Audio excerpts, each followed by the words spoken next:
আসসালামু আলাইকুম। দুপুরের শীর্ষ সংবাদে স্বাগত জানাচ্ছি আমি সুমনা সুমা। 2034 সালের মধ্যে $1 ট্রিলিয়ন অর্থনীতি গড়ার পরিকল্পনা নিয়ে এগোচ্ছে সরকার। বগুড়ায় সাবেক ছাত্রদল নেতাকে কুপিয়ে হত্যা। 49তম বিসিএসে ক্যাডার পদ হারালেন 2 প্রার্থী। দলীয় বহিষ্কারে গাজী নজরুলের এমপি পদ নিয়ে সিদ্ধান্ত নয় ইসি মাসুদ। প্রবাসীদের পাসপোর্ট সংশোধনের সময় বাড়ল। রান্নার সময় সবুজ হয়ে যাচ্ছিল গরুর মাংস, কড়াই নিয়ে থানায় ক্রেতারা। নবনিযুক্ত নৌপ্রধানকে ভাইস অ্যাডমিরাল র্যাঙ্ক ব্যাচ পরিয়ে দিলেন প্রধানমন্ত্রী। লিবিয়ায় জিম্মি 6 বাংলাদেশি তরুণ, পরিবারকে ভিডিও কলে রেখে নির্যাতন। ইরানের সাইবার হামলায় অতিষ্ঠ যুক্তরাষ্ট্র। মোদির ঘোষণার পরও দাবিতে অনড় আন্দোলনকারীরা। কুয়েতে মার্কিন ঘাঁটিতে আবারও হামলা ইরানের, ব্যাপক ক্ষয়ক্ষতি। শুনছিলেন শিরোনাম, এবার বিস্তারিত। 2034 সালের মধ্যে বাংলাদেশকে $1 ট্রিলিয়ন অর্থনীতিতে পরিণত করার লক্ষ্যে নিয়ে সরকার কাজ করছে বলে জানিয়েছেন প্রধানমন্ত্রী তারেক রহমান। তিনি জানান, এ লক্ষ্য অর্জনে নবায়নযোগ্য জ্বালানি, ঔষধ শিল্প, ইলেকট্রনিক্স, ডিজিটাল সেবা, কৃষিপণ্য প্রক্রিয়াজাতকরণ, উন্নত বস্ত্রশিল্প, স্বাস্থ্যসেবা ও লজিস্টিক্স খাতকে বিশেষ অগ্রাধিকার দেওয়া হয়েছে। একই সঙ্গে বাংলাদেশকে একটি বৈশ্বিক উৎপাদন কেন্দ্র হিসেবে গড়ে তোলা, তৈরি পোশাক খাতের বহুমুখীকরণ এবং দক্ষ মানব সম্পদ গড়ে তোলার উপরও জোর দেওয়া হচ্ছে। বৃহস্পতিবার বাংলাদেশ চীন মৈত্রী সম্মেলন কেন্দ্রে foreign investors chamber of commerce and industry আয়োজিত এক আন্তর্জাতিক সম্মেলনে প্রধান অতিথির বক্তব্যে তিনি এসব কথা বলেন। অনুষ্ঠানে দেশি বিদেশি কূটনৈতিক, ব্যবসায়ী, বহুজাতিক প্রতিষ্ঠানের শীর্ষ নির্বাহী, উন্নয়ন সহযোগী এবং বিভিন্ন খাতের বিনিয়োগকারীরা উপস্থিত ছিলেন। দেশি বিদেশি বিনিয়োগকারীদের বাংলাদেশে এসে নতুন বিনিয়োগ ও ব্যবসা সম্প্রসারণের আহ্বান জানিয়ে সরকারের প্রধান বলেন, নতুন সরকার এমন একটি ব্যবসা বান্ধব পরিবেশ গড়ে তুলতে চায় যেখানে দেশীয় ও বিদেশি উভয় ধরনের উদ্যোক্তাই আস্থা নিয়ে বিনিয়োগ করতে পারবেন। কেউ বাংলাদেশে মূলধন বিনিয়োগ করলে সরকারও সময়, প্রাতিষ্ঠানিক সহযোগিতা এবং প্রয়োজনীয় নীতিগত সহায়তা দিয়ে তাদের পাশে থাকবে। এটি শুধু প্রতিশ্রুতি নয়, সরকারের সুস্পষ্ট অঙ্গীকার। বগুড়ায় পূর্বশত্রুতার জেরে আতিকুর রহমান সাগর মণ্ডল নামে সাবেক ছাত্রদল নেতাকে কুপিয়ে হত্যার অভিযোগ উঠেছে। এ ঘটনায় জড়িত থাকার সন্দেহে শাপলা নামে এক নারীকে জিজ্ঞাসাবাদের জন্য পুলিশ হেফাজতে নেওয়া হয়েছে। বুধবার দিবাগত রাত 2:30টার দিকে বগুড়া সদর উপজেলার চালিতাবাড়ি এলাকায় এ ঘটনা ঘটে। নিহত সাগর মণ্ডল বগুড়া সদর উপজেলার শাখারিয়া ইউনিয়নের 5 বাড়িয়া গ্রামের শাহাদাত মণ্ডলের ছেলে। তিনি শাখারিয়া ইউনিয়ন ছাত্রদলের সাবেক আহ্বায়ক ছিলেন। বগুড়া সদর থানার পরিদর্শক মাহফুজ আলম বিষয়টি নিশ্চিত করেছেন। 49তম বিশেষ বিসিএসের সাধারণ শিক্ষা ক্যাডারে সাময়িকভাবে মনোনীত 2 প্রার্থীর ফলাফল ও সাময়িক মনোনয়ন বাতিল করেছে বাংলাদেশ সরকারি কর্ম কমিশন। স্নাতক পরীক্ষার ফল মৌখিক পরীক্ষা শেষ হওয়ার পর প্রকাশিত হওয়ায় প্রয়োজনীয় সনদপত্র জমা দিতে না পারায় এর সিদ্ধান্ত নেওয়া হয়েছে। বুধবার পিএসসির পরীক্ষা নিয়ন্ত্রক মাসুমা আফরিন সই করা এক সংবাদ বিজ্ঞপ্তিতে এ তথ্য জানানো হয়। সামাজিক যোগাযোগ মাধ্যমে ব্যক্তিগত মুহূর্তের ভিডিও ছড়িয়ে পড়ার ঘটনায় আলোচনায় আসা সাতক্ষীরা 4 আসনের সংসদ সদস্য গাজী নজরুল ইসলামকে দল থেকে বহিষ্কারের সিদ্ধান্ত নিয়েছে বাংলাদেশ জামাতে ইসলামী। তবে শুধু দল থেকে বহিষ্কারের কারণে তার সংসদ সদস্য পদ বাতিল হবে না বলে জানিয়েছেন নির্বাচন কমিশনার আব্দুর রহমান এল মাসুদ। বৃহস্পতিবার গণমাধ্যমকে তিনি বলেন, কোনো সংসদ সদস্যকে কেবল তার নিজ দল বহিষ্কার করলেই আইন অনুযায়ী সরকারি তার সংসদ সদস্য পদ শূন্য হয় না। বিষয়টিতে আইনগত প্রক্রিয়া রয়েছে। তিনি বলেন, এ বিষয়ে যদি জাতীয় সংসদের স্পিকার বা সংসদ কোনো সিদ্ধান্ত বা নির্দেশনার জন্য নির্বাচন কমিশনের কাছে বিষয়টি পাঠান, তাহলে কমিশন উভয় পক্ষের শুনানি গ্রহণ করবে। এরপর সংবিধান ও সংশ্লিষ্ট আইন অনুযায়ী বিষয়টি নিষ্পত্তি করা হবে। সংবিধানের 70 অনুচ্ছেদ অনুযায়ী কোনো সংসদ সদস্য স্বেচ্ছায় দল ত্যাগ করলে বা সংসদে নিজ দলের বিপক্ষে ভোট দিলে তার আসন শূন্য হওয়ার বিধান রয়েছে। তবে দল থেকে বহিষ্কারের ক্ষেত্রে সংসদ সদস্য পদ স্বয়ংক্রিয়ভাবে বাতিল হবে এমন কোনো স্পষ্ট বিধান সেখানে নেই। বিদেশে অবস্থানরত বাংলাদেশি নাগরিকদের পাসপোর্টের তথ্য সংশোধনপূর্বক নতুন পাসপোর্ট ইস্যু ও পুনঃ ইস্যুর কার্যক্রমের সময়সীমা আরও 6 মাস বাড়িয়েছে সরকার। নতুন সিদ্ধান্ত অনুযায়ী এই বিষয়ে সুবিধা আগামী 31 ডিসেম্বর 2026 পর্যন্ত কার্যকর থাকবে।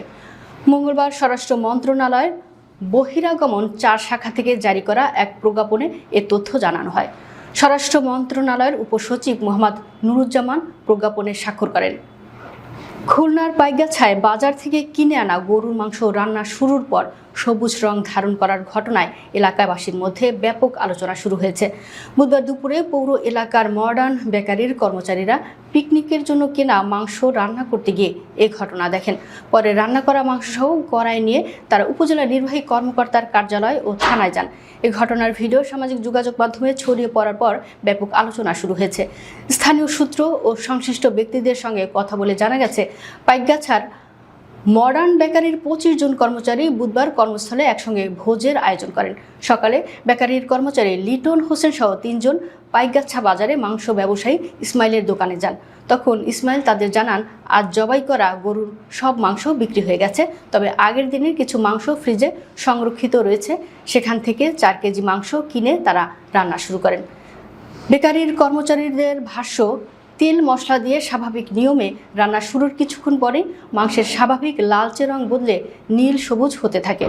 যতই নাড়াচাড়া করা হচ্ছিল পরিবর্তিত রং ততই গাঢ় হচ্ছিল। বিষয়টি দেখে তারা চুলা থেকে কড়াই নামিয়ে অন্যদের ডাকেন। পরে রান্না করা মাংসসহ কড়াই নিয়ে প্রথমে যান মাংস বিক্রেতার দোকানে। সেখানে বিষয়টি দেখানোর পরও সন্তোষজনক ব্যাখ্যা না পেয়ে তারা উপজেলা নির্বাহী কর্মকর্তার কার্যালয়ে যান। সেখান থেকে তাদের থানায় যাওয়ার পরামর্শ দেওয়া হলে কড়াইসহ থানায় যান। পরে ওই মাংস ফেলে দেওয়া হয়। গণপ্রজাতন্ত্রী বাংলাদেশ সরকারের প্রধানমন্ত্রী তারেক রহমান এবং বিদায়ী নৌবাহিনী প্রধান অ্যাডমিরাল এম নাজমুল হাসান নবনিযুক্ত নৌবাহিনী প্রধান রিয়ার অ্যাডমিরাল খন্দকার মিসবাহ-উল আজিমকে ভাইস অ্যাডমিরাল পদমর্যাদায় র্যাঙ্ক ব্যাজ পরিয়ে দেন।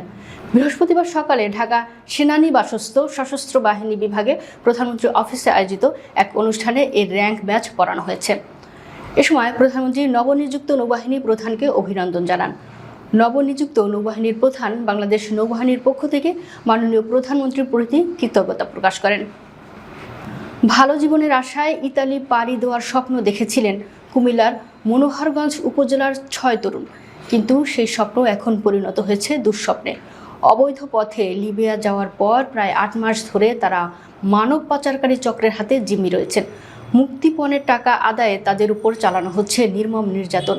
সেই নির্যাতনের ভিডিও ও ছবি ইমো, হোয়াটসঅ্যাপ এবং ভিডিও কলের মাধ্যমে পরিবারের সদস্যদের কাছে পাঠিয়ে জনপ্রতি 27 লাখ টাকা দাবি করছে চক্রটি। জিম্মি হওয়া তরুণরা হলেন খিলা ইউনিয়নের দিশাবন্দ গ্রামের আনোয়ার হোসেনের ছেলে সাদাত হোসেন, মাহবুবুর রহমানের ছেলে মানিকুল ইসলাম, হারুনুর রশিদের ছেলে মোহাম্মদ সোহেল, ছবু মিয়ার ছেলে তাজ মোহাম্মদ, সিদ্দিকুর রহমানের ছেলে ফয়সাল এবং লক্ষণপুর ইউনিয়নের বেতিয়াপাড়া গ্রামের শাহ আলমের ছেলে মেহেদি হাসান। যুক্তরাষ্ট্রের উপর ইরানি সাইবার আক্রমণের সংখ্যা আশঙ্কাজনকভাবে বেড়েছে। এমত অবস্থায় ইন্টারনেটে যুক্ত বিভিন্ন ডিভাইসে ইরান সমর্থিত সাইবার হামলার বিষয়ে নিজ দেশের বিভিন্ন সংস্থাকে সতর্ক করেছে মার্কিন সরকারের 2টি শীর্ষ সংস্থা। Cyber security and infrastructure security agency এবং গোয়েন্দা সংস্থা FBI যৌথভাবে এই সতর্কবার্তা জারি করে। ভারতের রাজধানী দিল্লিতে চলমান ছাত্র আন্দোলন এবং বিরোধীদের উপর পুলিশের হামলার পর এবার মুখ খুলেছেন দেশটির প্রধানমন্ত্রী নরেন্দ্র মোদী। বৃহস্পতিবার সকালে তিনি দেশটির যুবকদের উদ্দেশ্যে বার্তা দিয়েছেন। এক্সে দেওয়া এক পোস্টে মোদী লিখেন, আমাদের তরুণদের কল্যাণ ও ভবিষ্যতের চেয়ে গুরুত্বপূর্ণ আর কিছুই নয়। একই সঙ্গে তিনি জানান, প্রশ্নফাঁস সংক্রান্ত মামলার বিচার দ্রুত সম্পন্ন করতে সরকার ফাস্ট ট্র্যাক আদালত গঠনের সিদ্ধান্ত নিয়েছে। মোদী বলেন, প্রশ্নফাঁসের সঙ্গে জড়িতদের দ্রুত ও কঠোর শাস্তি নিশ্চিত করে আমরা ফাস্ট ট্র্যাক আদালত গঠনের সিদ্ধান্ত নিয়েছি। এ বিষয়ে প্রয়োজনীয় সব পদক্ষেপ নিতে সংশ্লিষ্ট কর্তৃপক্ষ ও কর্মকর্তাদের নির্দেশ দিয়েছি। প্রধানমন্ত্রীর এই ঘোষণার প্রতিক্রিয়ায় ককরোচ জনতা পার্টি আবারও শিক্ষামন্ত্রী ধর্মেন্দ্র প্রধানের পদত্যাগের দাবি জানায়। এক্সে এক পোস্টে এই সংগঠনটি লিখেছে, ধর্মেন্দ্র প্রধানকে অবশ্যই পদত্যাগ করতে হবে। কুয়েতে যুক্তরাষ্ট্রের সামরিক স্থাপনায় নতুন করে হামলা চালানোর দাবি করেছে ইরানের ইসলামিক রেভলিউশনারি গার্ড কোর। তাদের দাবি, এই হামলা কুয়েতের জনগণের বিরুদ্ধে নয়, বরং ইরানে যুক্তরাষ্ট্রের সামরিক অভিযানের জবাবে প্রতিশোধমূলকভাবে চালানো হয়েছে। আল জাজিরার প্রতিবেদনে বলা হয়েছে, আইআরজিসির দাবি অনুযায়ী কুয়েতের আলী আল সালেম বিমান ঘাঁটিতে মার্কিন সামরিক সরঞ্জামের একটি বড় গুদাম, একটি প্যাট্রিয়ট ক্ষেপণাস্ত্র প্রতিরক্ষা ব্যবস্থা এবং MQ-9 ড্রোনের একটি হাঙ্গার লক্ষ্য করে হামলা চালানো হয়েছে। এছাড়া আল আদিরি ব্যারাকে, মার্কিন বাহিনীর আবাসন এলাকা এবং দুটি হেলিকপ্টার হ্যাঙ্গারেও হামলা চালানোর দাবি করেছে আইআরজিসি। তাদের ভাষ্য অনুযায়ী এসব হামলায় হতাহতের ঘটনা ঘটেছে এবং হেলিকপ্টার ও ড্রোনের উল্লেখযোগ্য ক্ষয়ক্ষতি হয়েছে। দর্শক, ভিডিওটি শেষ পর্যন্ত দেখার জন্য আপনাকে অসংখ্য ধন্যবাদ। নিত্য নতুন ভিডিও পেতে আমাদের ইউটিউব চ্যানেলটি সাবস্ক্রাইব করুন এবং নিয়মিত নোটিফিকেশন পেতে বেল বাটনটি ক্লিক করুন। আমাদের ফেসবুক পেজটি ফলো করুন। এছাড়াও আমাদের ভিডিও লাইক, কমেন্ট ও শেয়ার করুন। আল্লাহ হাফেজ।